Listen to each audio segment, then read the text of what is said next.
자, 오늘 선물 시장이 전체적으로 하락하고 있습니다. 미국장도 거의 2% 가까이 떨어지고 있고 일본은 5%, 그리고 코스피는 7% 떨어졌는데 이란 전쟁으로 인한 오늘 아시아의 시장 상황입니다. 여기서 눈에 띄는 거는 삼성 9.8%, 그리고 SK 하이닉스 마이너스 11.5%가 눈에 띄고요. 이란이 사우디아라비아에 있는 리야드 미군 기지에 2개의 드론으로 공격을 했습니다. 그래서 연기가 나는 모습 포착이 되었고요. 계속해서 이란은 주변 국가들을 공격하고 있는 중입니다. 이에 트럼프 대통령은 미국이 어떻게 대응할지 곧 알게 될 것이다 라고 인터뷰에서 얘기하기도 했고요. 이란이 이렇게 공격을 성공했다라는 뉴스가 나오고 시장이 또 추가적으로 하락을 했고 유가가 급등을 했었습니다. 뿐만이 아니라 이란 국영 TV에서 이란 혁명수비대 고문이 석유가 이 지역에서 반출되는 것을 막겠다라고 얘기하면서 호르무즈 해협은 폐쇄되었고 이를 통과하려고 하는 모든 선박을 공격할 것입니다 라고 공식적으로 얘기를 했습니다. 여태까지는 비공식적으로 호르무즈 해협이 폐쇄되었다라는 얘기 나왔는데 이제 공식적으로 모든 선박을 호르무즈 해협을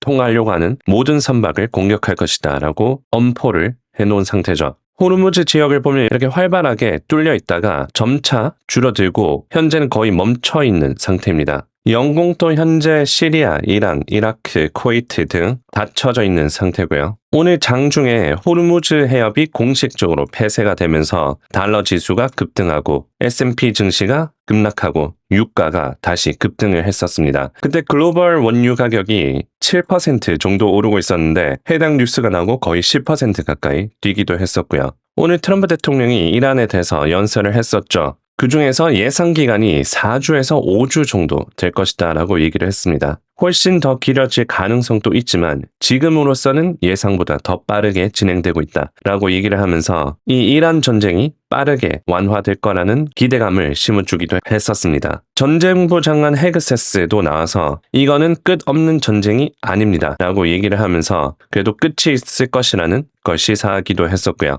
다만 언제 끝날지 정확하게 얘기를 하지는 않았습니다. 몇 주까지 걸릴 수 있다고 얘기하면서 이 권한은 트럼프 대통령에게 있다라고 얘기를 하면서 시기는 정확히 알려주지는 않았었죠. 이란 사태가 있고 난 뒤에 월요일 증시가 그렇게 나쁘진 않았습니다. 나스닥이 0.3% 상승했고 S&P도 양전에서 끝났죠. 심지어 러셀 지수는 거의 1% 가까이 상승해서 끝났습니다. 마이너스 1.5% 정도에서 지수가 시작했다가 쭉 말아 올리고 끝났었는데 원웨이로 상승해서 끝났습니다. 그런데 유의할 점은 이 상승이 굉장히 국한이 되어 있다는 거예요. 오늘 일부 섹터와 종목들을 제외하면 예를 들어서 엔비디아가 3%, 그리고 소프트웨어 회사들 많이 눌렸던 회사들이 좀 회복을 했고 펠란티어는 이란 전쟁 덕분에 5% 상승, 그리고 산업재들 중에서 방산 섹터는 당연히 상승을 했고요. 에너지 섹터들도 원유 가격이 상승하면서 상승했습니다. 근데 그거 제외하면은 전체적으로 시장이 좋지는 않았습니다. 오늘 테크 쪽도 0.7% 상승했다만 엔비디아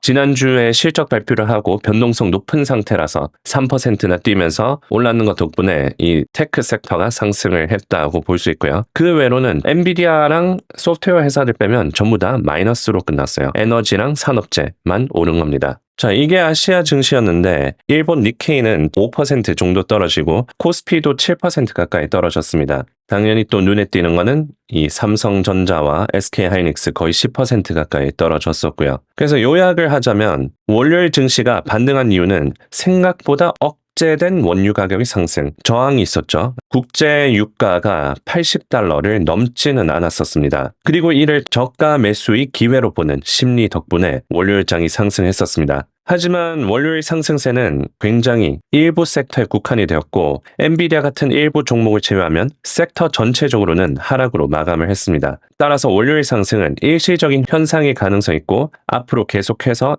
이란 전쟁에 대한 리스크가 커질 때마다 시장은 변동성을 줄 수 있습니다. 자, 현재 나스닥 상황인데 지금 이 하방 추세에서 벗어난 상태를 보이고 있죠. 607까지 올라갔었습니다. 근데 선물장에서는 $600 밑으로 내려가면서 다시 이 하방 추세 안으로 내려오고 있고요. 이제 다음 매물대는 $593입니다. 여기를 지켜줘야 이제 다음 지지선인 572까지 안 가게 되는데 우려가 될 만한 거는 만약에 593 이 매물대를 뚫게 된다면 고점에서 딱 10%인 572까지 떨어지는 방향으로 갈 수 있습니다. 통상적으로 고점에서 10% 빠지면 이제 조정장에 들어간다라고 얘기를 합니다. 시장은 이러한 사태 때문에 보수적으로 보면서 한 번 조정 왔을 때 10% 떨어졌을 때 매수를 하려고 기다리는 그런 물량도 있다고 보셔도 좋을 것 같고요. 현재 항복할 때까지 폭격을 계속하겠다라는 트럼프 대통령의 경고, 그리고 이란의 상황이 시장의 불확실성을 극한으로 끌어올리고 있습니다. 이에 바클레이스를 비롯한 월가 전략가들은 이번 사태가 단기전으로 끝나지 않고 물류망, 마비 등으로 장기화될 수 있다면서 S&P 500이 110% 이상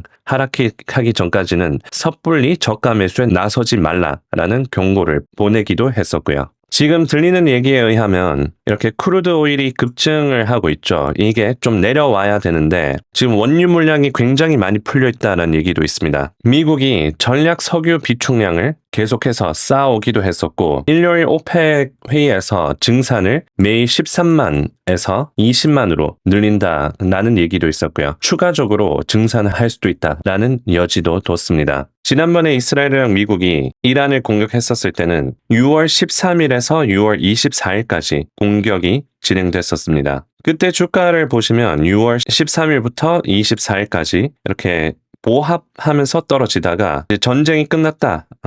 합의를 봤다라는 얘기가 나오고 다시 주가가 급등을 했었습니다. 그때 12일간 주가가 횡보를 하거나 하락을 했었습니다. 이번 전쟁은 2주에서 4주 정도까지 걸릴 수 있다라고 트럼프 대통령과 측근들이 얘기를 하고 있습니다. 만약에 합의를 보고 이제 사태가 완화가 되면 원유 가격이 떨어지고 다시 증시가 회복을 할 수 있는 여력이 생길 수 있다고 볼 수 있겠죠. 현재 증시에 악재 자체가 굉장히 많이 쌓여져 있습니다. 예를 들어서 AI 공포감 거의 한 달 넘게 이어지고 있었죠. AI가 전반적인 섹터에 걸쳐서 대체될 거라는 그런 우려감 때문에 증시가 하방 압력을 받은 것도 있었고 금은 가격이 전례 없는 상승으로 올라가고 있습니다. 금은 또다시 신고가 근처까지 올라왔고요. 미국 이란 전쟁 그리고 인플레이션을 자극시킬 만한 그런 이슈들이 굉장히 많이 있습니다. 미국 이란 전쟁 긴장감, 러시아 우크라이나 전쟁 이어지고 있고 중국 대만 혹은 미국과 중국 지정학적 긴장감. 이번에 미국이 이란을 공격하면서 3월 말에 중국에 방문할 예정이었는데 그게 연기가 될 수 있다라는 얘기도 들리고 있습니다. 그럴만한 게 오늘 국무부 장관 마크 루비오가 미국이 이란을 공격한 이유에 대해서 솔직한 답변을 했습니다. 뭐라고 얘기를 했냐면 네타냐후가 이스라엘이 트럼프 대통령에게 미국이 개입을 하던 말던 이스라엘은 이란을 공격할 거다라고 얘기를 했기 때문에 동참할 수밖에 없었다라고 얘기를 합니다. 그래서 미국도 원하는 타이밍이 아닌 상황에서 공격을 했다라는 거를 좀 시사하기도 하죠.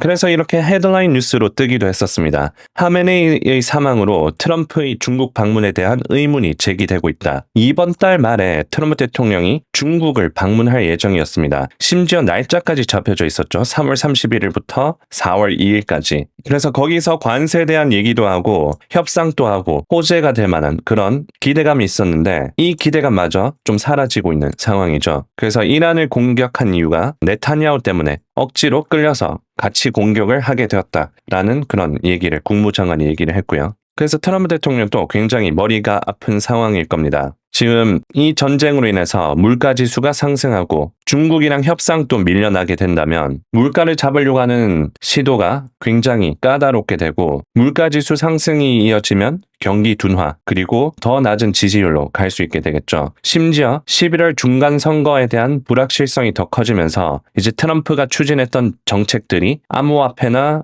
우주 방산이나 에너지 쪽이나 그런 정책들이 점점 레임덕으로 치닫을 수 있는 그런 우려감이 생기게 되는 겁니다. 그거는 엄청 악재적인 시나리오고요. 일단 현재로서는 이 이란 사태가 지난번에는 6월 13일부터 24일까지 12일간 전쟁이 이루어졌었는데 이번에는 그것보다 조금 더 길 것 같이 얘기를 하긴 합니다. 2주에서 4주 정도 걸릴 거라고 얘기를 하는데 그때 동안 일단 에너지 가격을 좀 안정시키는 그런 방안이 나올지 계속해서 지켜봐야 될 것 같습니다. 시장 변동성이 굉장히 높은 상황인데 어제처럼 또 저가 매수가 들어오고 안정적인 또 호재가 나와서 말아 올릴 수도 있겠죠. 다만 거시경제 환경은 굉장히 리스크가 많은 상황이기 때문에 안전주의하시면서 시장을 바라보시면 좋을 것 같습니다.